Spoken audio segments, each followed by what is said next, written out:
Hello everyone, आज के इस वीडियो में हम लोग where the mind is without fear poem को पढ़ेंगे। तो where the mind is without fear poem को स्टार्ट करने से पहले हम लोग पहले रविन्द्रनाथ टैगोर जी के बारे में पढ़ते हैं।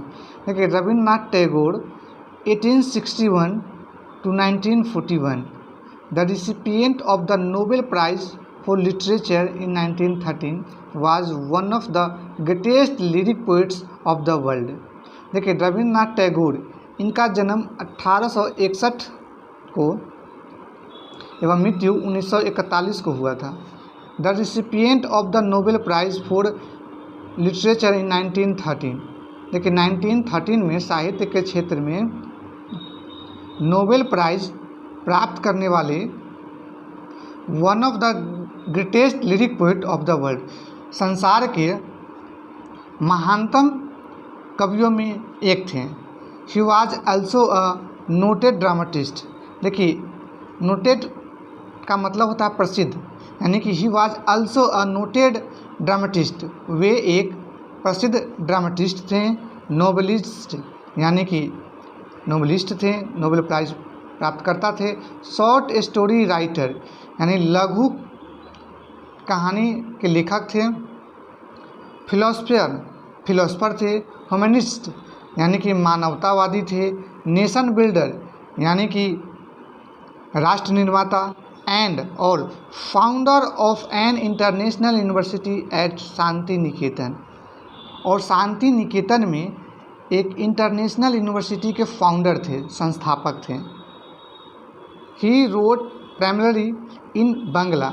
उन्होंने मुख्यतः बांग्ला में लिखा। But rendered a large number of his own works into English.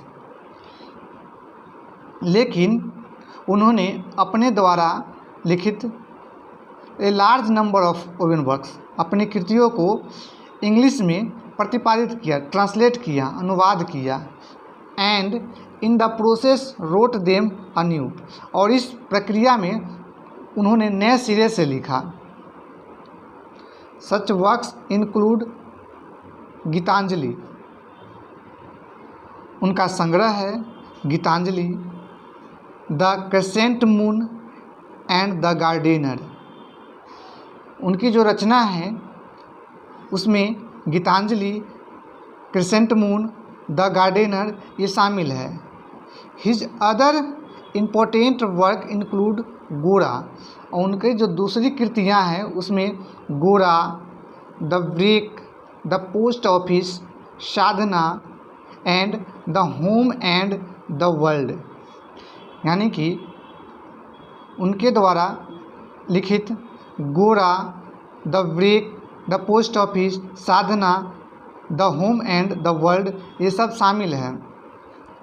Where the mind is without fear. Where the mind is without fear, a lyric taken from Gitanjali. ये जो लिरिक है, छोटी कविता है, वो गीतांजलि से लिया गया था। आपको पता है कि इसी गीतांजलि के लिए उन्हें नोबेल प्राइज़ मिला था। Is one of his best remembered patriotic poem. यानी कि where the mind is without fear, ये जो लिरिक है, छोटी कविता है, वो गीतांजलि से लिया गया है।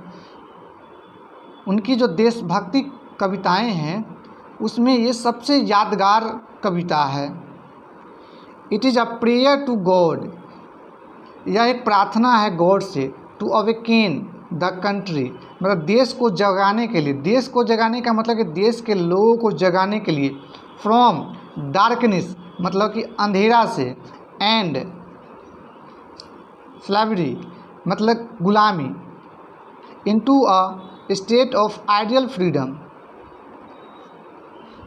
मतलब यह जो कविता है वह भगवान से प्रेयर है, देश के लोगों को जगाने के लिए, अंधेरा एवं गुलामी से एक आइडियल फ्रीडम, आज़ाद राष्ट्र के लिए। The whole poem is a single complex. पूरी जो कविता है वो सिंगल कॉम्प्लेक्स है। Whose principal clause is the last line. और इसका जो प्रिंसिपल क्लाउज है वो लास्ट लाइन है। तो चलिए अब हम लोग कविता को स्टार्ट करते हैं।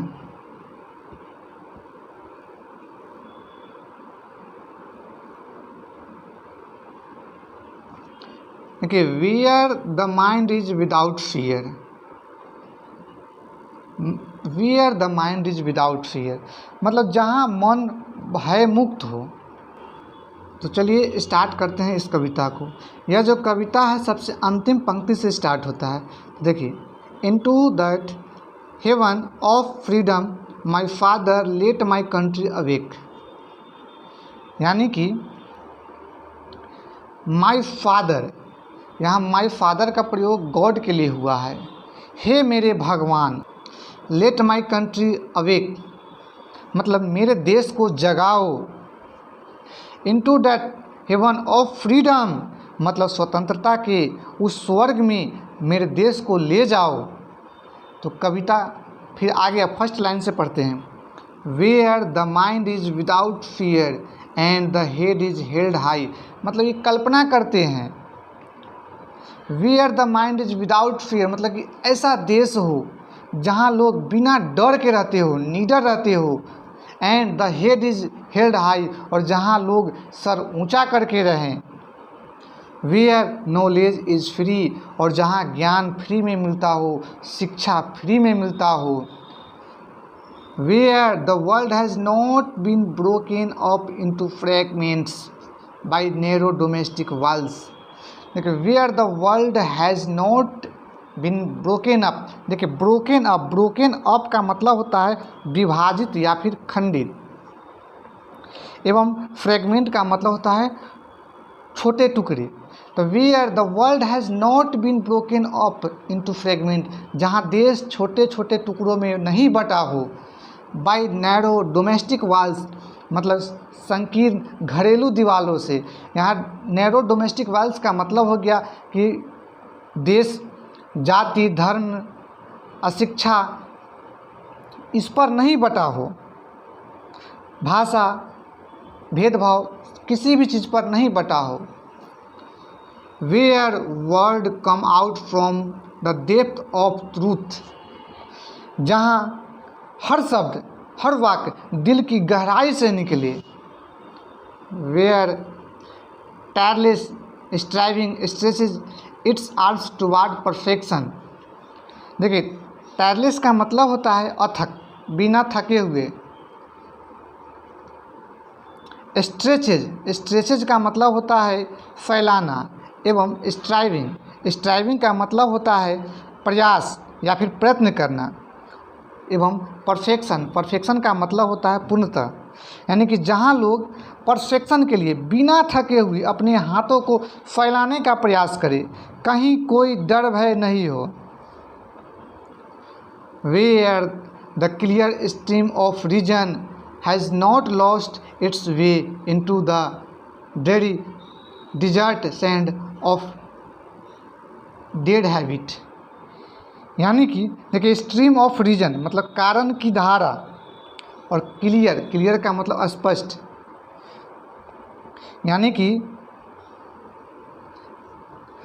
जहाँ कारण की स्पष्ट धारा ने डेड हैबिट मृत आदत की सुनसान रेगिस्तान, डिजर्ट का मतलब होता है रेगिस्तान,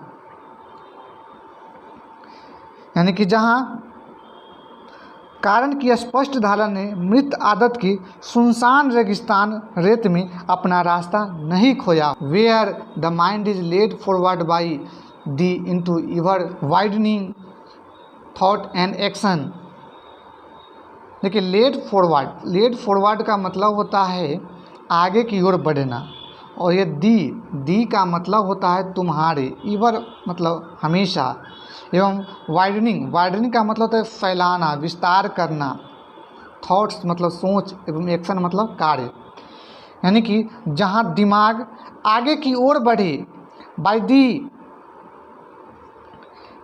मतलब तुम्हारे द्वारा, इवर वाइंडिंग हमेशा विस्तार हो आपके थॉट्स यानी कि सोच एवं कार्य का। Into that heaven of freedom my father let my country awake, यानी कि हे मेरे भगवान, मेरे देश को जगाओ, into that heaven of freedom, मतलब स्वतंत्रता के उस स्वर्ग में मेरे देश को ले जाओ। तो ये कल्पना करते हैं रविन्द्रनाथ टैगोर। यह जो लिरिक है, पोएम है, वह गीतांजलि से लिया गया है। तो आज के इस वीडियो में आपको पूरा कविता अच्छे से समझ में आया होगा। धन्यवाद।